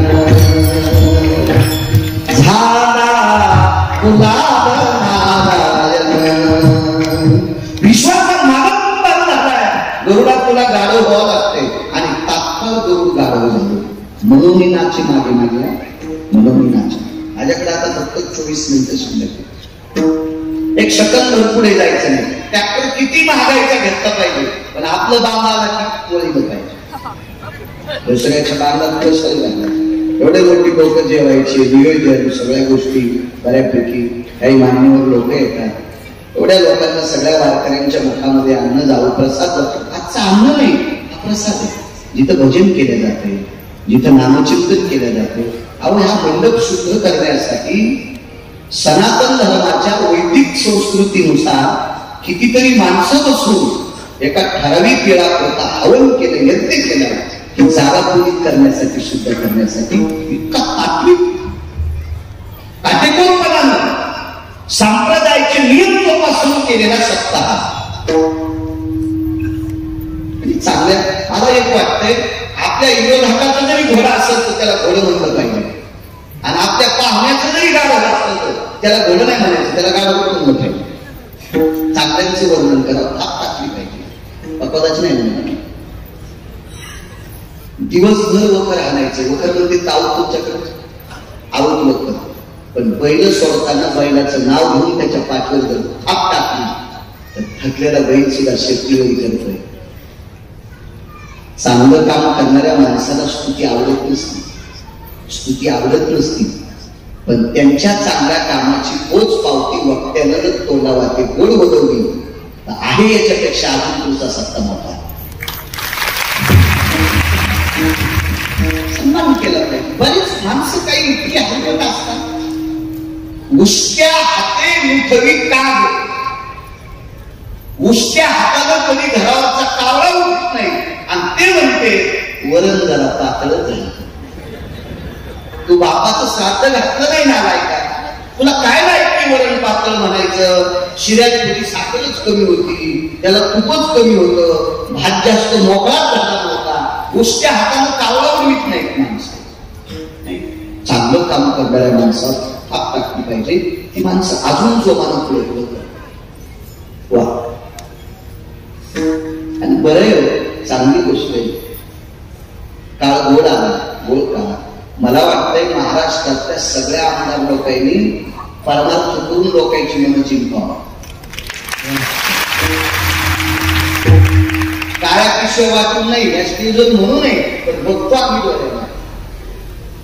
महाराष्ट्रातल्या राजकीय क्षेत्रातल्या सगळ्या लोकांनी समाजाची अंतःकरणं परमार्थ करून जिंकावी. अन्नदान करून जिंकावी.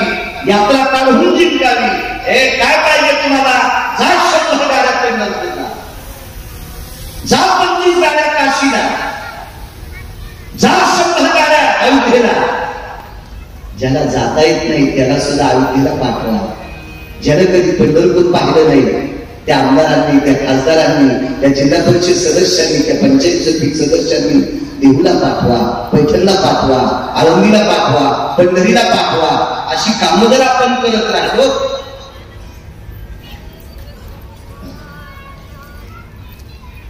अशी जर कामं होत राहिली तर त्यांना पुण्य प्राप्त होईल.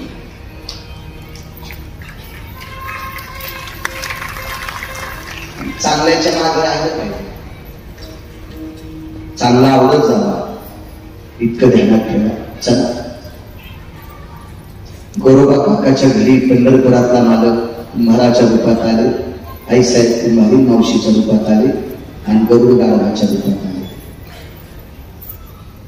काकाने पाहिल्याबरोबर दिसले रामराम म्हटला. या कुठून आला. पाय घाला पाणी देणं आदर केला. आलेल्या पाहुण्यानं सांगितलं बसायचं नाही. संक्रांत 14 दिवसाला आली. गाढवाच्या अंगावरचा पसारा काढला आणि गाढवाच्या पाठीवर एक कोणी अशी फायली आडवी टाकली आणि लगेच गाढव मातीला. गाढव कोण होतं माहितीये? गरुड. खोरा आणि टिकाव घेतला आणि माती खाल्ली. जगाच्या मालकीने भरली विटेवरच्या मालकाने आणि गाढव घेऊन गोरोबा काकाच्या गाठली माती. पाणी आणलं विटेवरच्या मालकीने. नशीब किती मोठा असेल. पंढरपुरातल्या मालकिनीनं पाणी आणल्यावर ज्या मातीवर टाकलं ते मातीचं गाडगं पंढरपुरातल्या मालकानं घडीलं. ते गाडगं ज्या घरी गेलं असेल ती बाई किती नशिबान असेल. त्या गाडग्याला पंढरपुरातल्या मालकाचा हात लागला होता. किती नशिबान असेल ती माऊली. त्या गाडग्यातले पदार्थ खाणारी माणसं किती नशिबान असतील, किती पुण्यवान असतील. ते गाडगे बऱ्यापैकी आवा भाजला. आता बायका आपल्या गाडग्या अशा हरसून घेतात. हरसून वेगळाच सांगतो 5 ते 7 मिनिटं असं टकटक करून त्या गाडगं घेत असतात. तर थोडासा राग आईसाहेबांना आला. कोणाला माहिती? रुक्मिणी आईसाहेबांना. इतकी गाडगे चांगली करून असं काय करतात? आईसाहेबांनी एक गाडगं घेतलं दगडाव चालू. काय त्या गाडग्याची किंमत फुटायला पंढरपुरातल्या मालकाने घेतलं. बायका म्हणल्या बाई गोरोबा काकाचा पाहुणा त्याला काहीतरी चेतूक येते. अहो दगडाव टाकलं तरी गाडगं फुटत नाही. त्यांच्या लोकांनी सांगितलं अगं ते विद्वान माणूस आहे, तो चांगला आहे, त्याला माती त्यानं चालून घालून घेतली, मशागत केली मातीची. गाडगं काही माणसं म्हणले नाही हो, गाडगे तर जशी दगडावर हल्ल्यावर फुटत ना, पण गोरोबा काकाची तर आलेल्या पाहुण्याचं गाड हो फुकतच नाही. गाडव कोण होत? कसं भुकन? एक नंदा अहो 9 दिवस झाले गाड हो पाहिलं लोळतच नाही. गाढव लोळत असते. भगवान गाढवाच्या जवळ आले सांगितलं गरुडा तुला भुकावं लागतंय आणि लोळावं लागतंय. काय म्हणलो देवा मी गरुड आहे आणि गरुडानं लोळत असते का? ते म्हणले तू गाढव म्हणून लोळू नको, गाढवायच्या समाधानाकरता लोळ. कारण तू लोळल्याशिवाय गाढवायचं समाधान होतच नाही. तू भुकल्याशिवाय गाढवायचं समाधान होतच नाही. तू याच्याकरता लोळ. ते लोळले सगळं झालं. मग पेंढ्या न्यायची पद्धत होती. गोरोबा काकाच्या घरी आलेल्या पाहुण्याच्या घरचं गाढव नुसते पंख घातल्याबरोबर सगळं आणून टाकलं. दृष्टांत संपला. ज्ञानोबा आहे, नामदेव आहे, ही संत मांदी आली, तेरला गेली. तेरला ज्या वेळेला हे सगळेजण तेरला गेले का त्यावेळेला गोरोबा काकाला विचारलं काका तुमचे दोन्ही हात तुटलेले, तुमच्याकडे पाहुणे कुठे?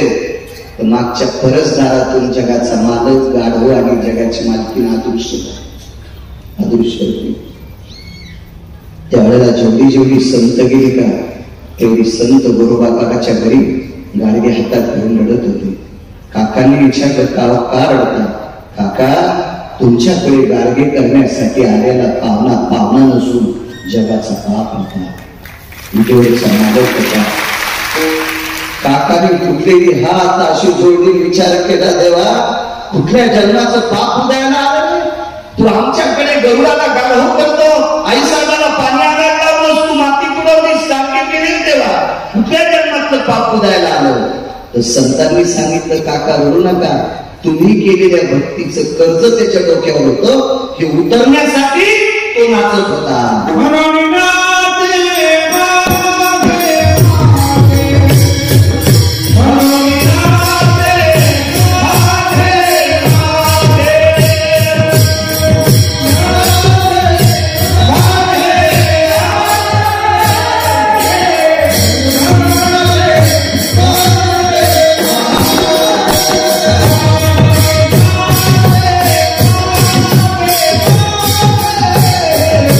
Hallelujah.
16 मिनिटं राहिलेली आहे.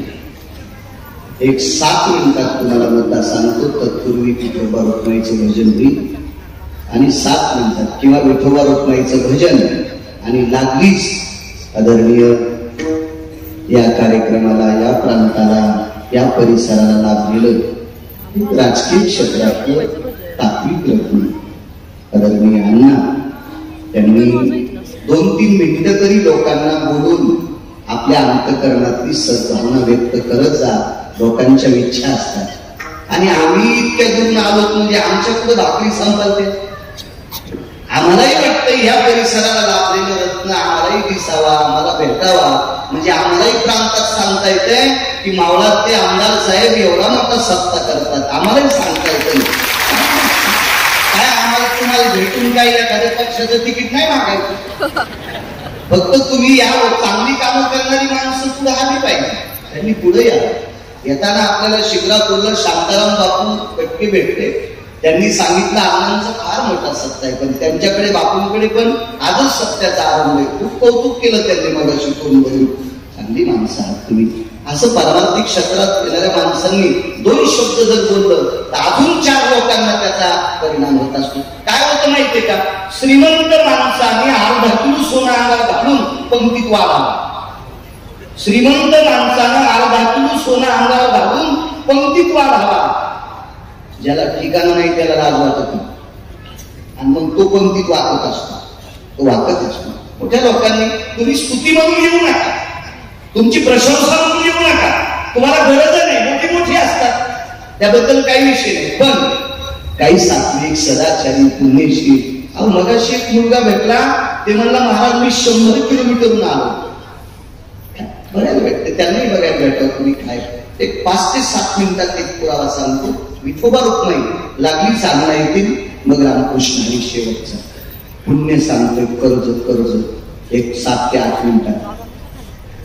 गोरोबा का आमच्या चोखोबरायचे वडील थकले. माझ्या मावल्यांनी सांगतोय काय काम केल्यावर देवाच्या डोक्यावर कर्ज पडते. रामोबा नावाचे वारकरी थकले वेगात सांगतो. आणि शेवटी वय झाल्याच्या नंतर शरीर साथ सोडत असते. बाथरूम झाली, शेवटचा टप्पा. स्वतः उठता येत नाही, बसता येत नाही, वागता येत नाही, काही नाही. आणि मग सांगितलं चौथा जी बाबा जी थकलं रे. अरे शरीराने अपमान केला माझा, देहधर्म. बाथरूम झाली, चोखोबारायनं उचललं आणि बाथरूम मध्ये नेलं. बाथरूम म्हणजे आताच्या सारखी नव्हती आपली. पाठीमागे एक दगड होता, त्याला पानगवताचं हे केलेलं होतं आणि त्या दगडावर आपल्या वडिलाला ठेवलं. हातानं खांबा घातला आणि एका हातात पाण्याचा लोटकं घेतलं. पण टाकायचं धोत्र कोणी सोडायचं. जर धोत्र सोडलं एका हातानं, पाणी टाकलं तर कंबर कोणी भरायची. 5 मिनिटं निघून गेले. आमच्या चोखोबराच्या धर्मपत्नी सोयराबाई होत्या आणि सोयराबाईने विचार केला आपल्या मालकावर संकट आहे. मामांजीची कंबर धरायची, एका हातानं पकडलंय आणि एका हातानं पाणी टाकायचंय. 2 मिनिटं खाली बसा, 2 मिनिटं खाली बसा, काय होत नाही बसा. तिथे काय मुलगा वगैरे काय नाही, बसा.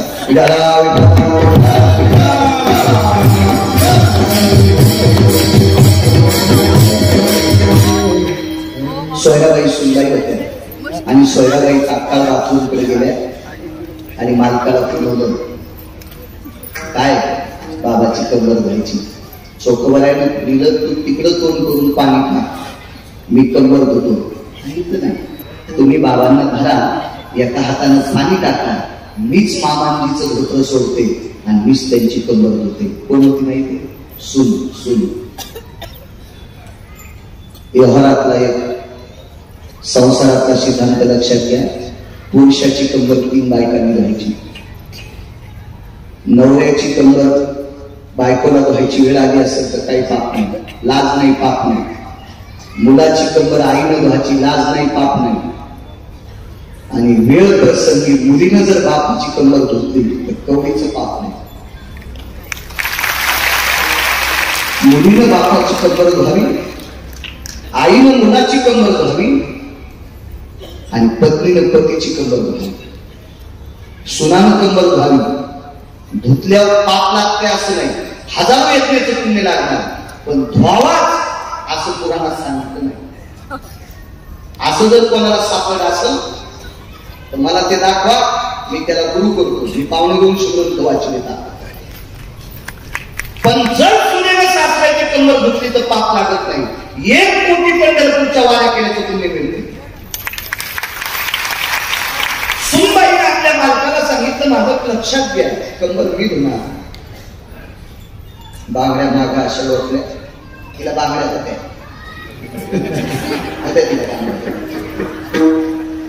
माझं वय जरी कमी असेल माझ्या बाईने, माझी पात्रता नाही तुम्हाला बोलण्याची, पण बांगड्यावर कितीतरी फायदा झाला. भीष्माचार्याचं दर्शन शिबिराच्या बाहेरून घेतलं तर कोणीतरी सौभाग्यवती स्त्री पाया पडती, आपण आशीर्वाद द्याला, अखंड सौभाग्यवती बरोबर. कशामुळे स्त्री बांगड्याचा आवाज आला, बांगड्याचा. यज्ञाच्या पूर्ण आहुती करता द्रौपदी साधूला आणायला गेली, त्यावेळेला नमस्कार करताना बांगड्या वाजल्या. आणि कोण? पांचाल रेषाची कन्या, पांडवांची धर्मपत्नी साधू यज्ञ करता आला बांगड्यामुळे. उद्या सकाळी विश्वांडवी पृथ्वी करील असा भीष्माचार्यांचा पण होता. पण बांगड्याचा आवाज ऐकून आशीर्वाद द्याला, अखंड सौभाग्यवती बरोबर. बाहेर आल्या द्रौपदीने विचारलं, या जन्मात का पुढच्या? भीष्माने विचारलं, सोबत कोण आहे? द्वारा सांभाळणार. भीष्मपद केला करा आणि धनुर्धरा रक्ष देशी. माझ्या माईनं ताकद होती बांगड्याची, बांगड्याची ताकद होती, बांगड्याची. झालंच कधी कधी एकटा होत नाही पण झालंच. बांगड्याच्या मागं साधल्या. सासऱ्याची कंबर होती. ज्ञान भास्कर स्वर्गीय मुक्त कैवल्य सद्गुरु विद्वत्तेचा सूर्य रंगनाथ गुरुजी परभणीकर म्हणायचे, जे धोत्र होतं ते घाण घालतं, ते धोत्र सोडून बाजूला फेकलं होतं. नवऱ्यानं मुलानं पाणी टाकलं बापाच्या कमरेवर आणि सुनानं सगळी कंबर धुतली. कंबर पुसायला काय होतं? डोक्यावरचा पदर ओढला आणि सासऱ्याची कंबर पुसली, कंबर पुसली. माझ्या माईनं तुम्ही इतक्या मोठ्या या देशातली सर्वात मोठी जड श्रीमंती काय असेल, या देशाची स्त्री आहे. माझे रयतेचे राजा 9 महिने 9 दिवस या भारत देशातल्या पवित्र स्त्रीने पोटात सांभाळले. किती खुशमुखी तुमची. माझ्या ज्ञानोबाला कुटुंबाला तुमच्यातल्याच्या कमावडीनं पोटात सांभाळले. महाराणा प्रताप तुमच्यातल्याच्या कमावडीनं पोटात सांभाळले. जिनं पाळलेल्या ज्योतिर्लिंगाचा जीर्णोद्धार केला अशी देवी अहिल्याबाई होळकर सुद्धा तुमच्यातल्याच्या कमावडीनं पोटात सांभाळले. किती मोठ्या तुम्ही. ज्या घरी कुलस्त्रिया, राज्य, राणी व संपत्ती. नामदेवरायाच्या आईनं पंढरपुरातल्या मालकाचा आणि काशीतल्या मालकाचं डोकं धनत्रयोदशीच्या दिवशी पुसलं. काय पदर मोठा असेल तर किती मोठा पदर असेल. श्रुतीने विचारलं होतं देवाला, देवा दामू शेती एका बिदरच्या बादशाकडे कामाला, त्याच्या बायकोनं पदर त्यानं कोण? अरे या पदराखाली नामधारक घातला होता नामदेवराय आणि तो पदर इतका पुण्यवान म्हणून पदर माथाचा काढला आणि बाळ नंदाचा पुसू. या बाईनं सासऱ्याची कंबर पुसली, धोत्र गुंडाळलं, चोखोबाऱ्याने बाजू टेकलं. फक्त 5 मिनिटं वेळ देणार, मी ना वेळेच्या पुढे जाणार नाही. बाजू टेकली. म्हाताऱ्यानं बोलली, पुण्य सांगते माझ्या मावळीने. मग देव कसं नाचतो बघा. चोखा जी या बोलवलं. एक विचारलं चोखा, अरे पुरुषाची कंबर आई धुत असते, पुरुषाची कंबर पत्नी धुत असते. माझी पत्नी वारली, माझी आई वारली, माझी मुलगी बुलढाणा जिल्ह्यात आहे. बुलढाणा जिल्ह्यात मेवणा राजा नावाचं गाव आहे. त्या मूळ ठिकाणी जिथं चोखोबारायची बहीण राहत होती, राघोबाची मुलगी राहत होती, निर्मला नाव होतं. इथं चोखोबाराय 2 वेळेस गेले मेवणा राजाला. त्या पवित्र ठिकाणी चोखोबारायचं मंदिर व्हावा अशी संकल्पना या महाराष्ट्राच्या मातीमध्ये देवदूत पाठीला पांडुरंगानं. तो देवदूत मोडलेल्या पाडलेल्या नव्या मंदिराचा जन्मोद्धार आणि गायीची जोपासना करण्यासाठी सद्गुरू पाचपोर बाबा देवदूत म्हणून महाराष्ट्राला पाठवले. त्यांची संकल्पना आहे त्या मेघना राजाला मंदिर व्हावा. शासनानं आतापर्यंत 6 ते 7 कोटी निधी दिलेला आहे. आणि मात्र असं आरगाळल्या जात आहे. एखाद्या वेळेस जर वेळ पडला तर मी अण्णा तुम्हाला पण विनंती करीन, आम्हाला त्या कामात तुम्ही थोडीशी मदत करा. ते मंदिर, कारण जसं आता तुकोबारायचं फार मोठं 125 कोटीचं मंदिर देहूतल्या बालकांचं व्हायलंय. ते मंदिर आपल्या सगळ्याच्या एकदा मेवणा राजाचं झालं तर आपण मेल्यावर स्वर्गातल्या लोकांना सांगू आम्ही चोखोबाराय मंदिराच्या कळस पाहून आलो. आपण ते सांगू. वेळ प्रसंगी आम्हाला तितकी मदत सरकारी दरबारी करा ही तुम्हाला विनंती. पैसे मागत नाहीत, माझ्याकडे भरपूर पैसे आहेत, मला पाईप द्यायला पंढरपुरात खूप शेती माझ्याकडे.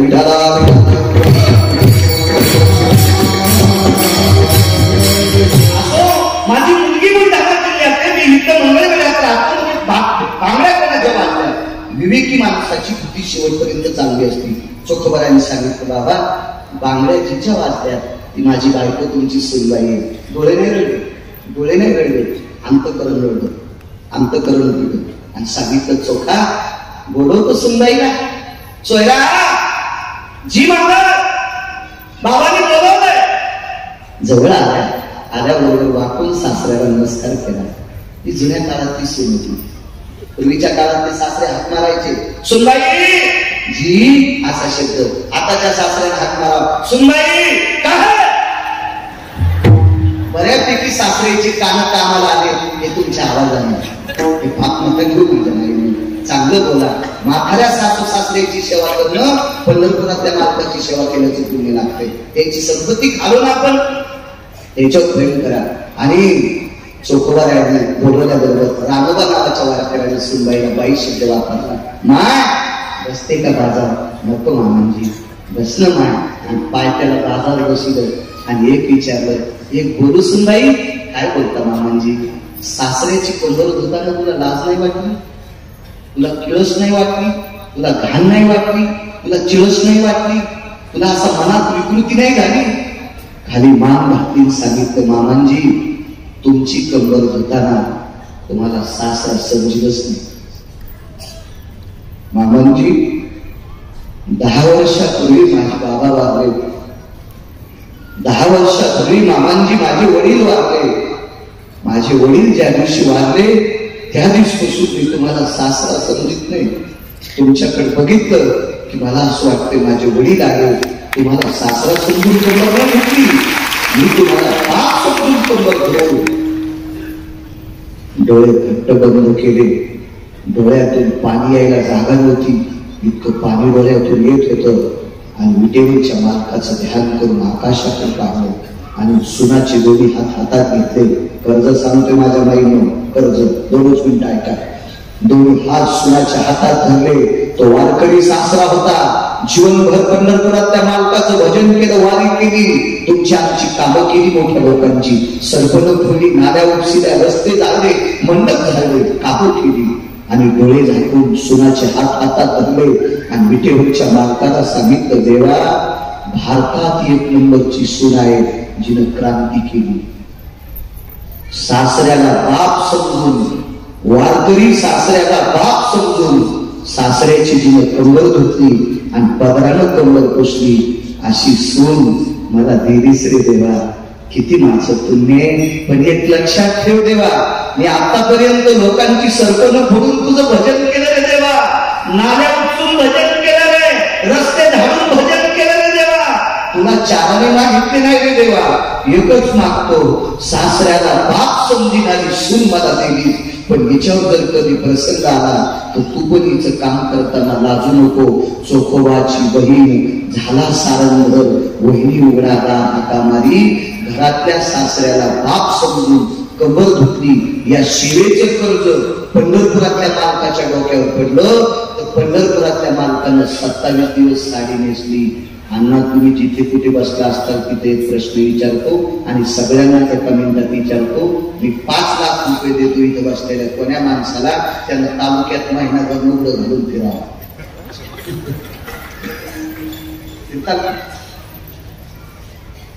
मी म्हणजे इतकी ताकद नाही, मी अण्णा पण घेऊन गेली. पण फिरत का मावळात एखादा माणूस लुगडं महाराज तुम्हाला लुगडे द्यायचे का, कपडे द्यायचे का, उघडं फिरवायचंय का, उपाशी फिरवायचंय का, जीव काढून फिरवायचंय हे ज्याच्या हातात आहे त्याला जगाचा बाप म्हणतात. तो 27 दिवस साडी नेसून चोखोबाराची बहीण झाला आणि या बाईनं सासऱ्याची कंबर धुतली. तिच्या साऱ्या धुतल्या हो माझ्या बाई डोक्यानं. यालाच म्हणतात मनोनी नाची मागे मागे. असं हे नाचणं संतांचं काम बऱ्यापैकी सांगताय. असो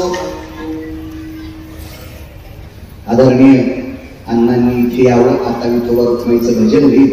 तात्काळ बऱ्यापैकी लोकांना इथून कार्यक्रम सुटल्यावर जेवून जा, कसं जा, गाड्या कशा चालवा हे तुमच्या भाषेत अण्णा 2 मिनिटं लोकांना सांगा. थोडीशी सूचना द्या. विठोबा